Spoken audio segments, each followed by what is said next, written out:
வணக்கம் நேயர்களே. ஜூலை 1ஆம் தேதி அன்னைக்கு பஜாஜ் ஆட்டோ வந்து இதுவரையிலும் ஃபர்ஸ்ட் டைம் அவங்க வந்து ஒரு பைபேக் ப்ரோக்ராமை அனௌன்ஸ் பண்ணியிருக்காங்க. இது வந்து பார்த்தீங்கன்னா ஒரு ஒரு குரூஷியல் டீடைல்ஸ் அண்ட் டைம்லைன் சொல்லலாம் இந்த பைபேக்குக்கு. இதனுடைய கீ டீட்டெயில்ஸ் என்னன்னு பார்த்தோம்னாக்க, பைபேக் சைஸ் வந்து ஒரு 5632 கோடி ரூபாய்ங்க. ஸோ இதில் பைபேக் ப்ரைஸ் பார்த்தீங்கன்னா 12,000 ரூபாய் பர் ஷேர் அந்த லெவலில் அவங்க எடுத்துக்கிறாங்க. So total share to repurchase பார்த்தீங்கன்னா கிட்டத்தட்ட 46.9 லட்சம் ஷேருங்க. ஸோ இது அப்ராக்சிமேட்லி ஒரு 1.68% of the total paid up capital. அதேமாரி இந்த இந்த ரூட் எப்படி உங்களுக்கு கொடுக்குறாங்கன்னு பார்த்தீங்கன்னா டெண்டர் ஆஃபர் ரூட்டுன்னு சொல்லுவாங்க. அப்படின்னா என்னன்னாக்க, இது வந்து ஒரு ப்ரொபோர்ஷனேட்டாக பேசிக்காக டைரக்ட் எலிஜிபிள் அந்த ஷேர் ஹோல்டர்ஸ் அவங்க ஆஃபர் பண்ணணும். அதை வந்து அந்த டெண்டரை வந்து அக்செப்ட் பண்ணிட்டு எத்தனை பேர் கொடுத்துருக்காங்களோ அதற்கு தகுந்தாற்போல் அவங்க வந்து கொடுப்பாங்க. இல்லை குரூஷியல் டைம்லைன் பார்த்தீங்கன்னாக்க, ரெக்கார்ட் டேட் வந்து ஜூன் 24 வச்சாங்க கட் ஆஃப் டேட்.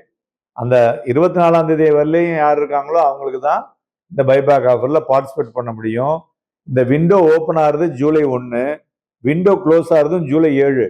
ஸோ 6 நாளுக்குள்ளேயே அடிச்சு தூள் கிளப்பி முடிச்சிடுறாங்க. ஸோ அதனால இது கீ ஃபேக்டர்ஸ்ன்னு பார்த்தோன்னா, இதில் வந்து ப்ரொமோட்டர் வந்து நான் பார்ட்டிசிபேஷன், அது ரொம்ப முக்கியமாக பார்த்துக்கணுங்க. ரெண்டாவது வந்து ரீட்டைல் இன்வெஸ்டர்ஸனுடைய ரிசர்வேஷன் பார்த்தோன்னா, as per the SEBI mandate 15% of the offer, கிட்டத்தட்ட ஒரு 7 லட்சம் ஷேர் வரலையும் ரீட்டைல் இன்வெஸ்டர்ஸ், அதாவது 845 கோடி ரூபாய்க்கு ரிசர்வ் பண்ணியிருக்காங்க for small and retail investor. So அதனால் 2 லட்சத்துக்கு கீழே இருக்கிறவங்க இதில் வந்து ஆஃபர் பண்ணலாம். இந்த ஃபினான்ஷியல் இம்பேக்ட் என்ன ஆகும்னா, Bajaj auto overall outstanding equity வந்து அதுக்கப்புறம் குறையக்கூடும். ஸோ இது ஏன் இப்போ அவங்க இது மாதிரி நல்லா இருக்க ஏன் வராங்க அப்படின்னா, அவங்களுடைய கேபெக்ஸ் சைக்கிளில் வந்து அந்த எக்ஸ்பேன்ஷன் டிலே இருக்கிறதுனால, ஸோ இந்த பைபேக் வரும் பொழுது முதலீட்டாளர்களுக்கு வந்து ஒரு நல்ல ஒரு அந்த கம்பெனி மேல ஒரு நல்ல ஒரு வலுவான ஒரு சிந்தனைகளை கொண்டு வருவதற்காகவே இதை கொண்டு வந்திருக்கிறார்கள் என்று சொல்லலாம். இரண்டாவது, இந்த பைபேக் வந்து நீங்க என்ன சார் பண்ணுவீங்க அப்படின்னு கேட்டீங்கன்னா, நான் வந்து இந்த பைபேக்ல பார்ட்டிசிபேட் பண்ண மாட்டேன்.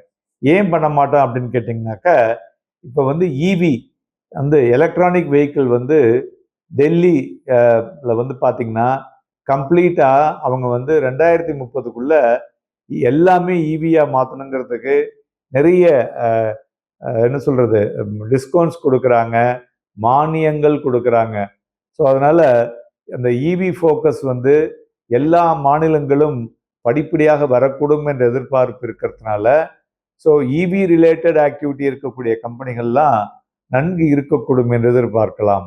ப்ளஸ் ஆட்டோமொபைல் இண்டஸ்ட்ரி வந்து ஒரு பெரிய ஒரு focused way of new development டெக்னாலஜிக்குள்ளே போகிறதுனால இந்த கம்பெனி வந்து நன்கு இருக்கும் என்று எதிர்பார்க்கலாம், அதுவும் இந்த 2 வீலர் செக்மெண்ட்டில்.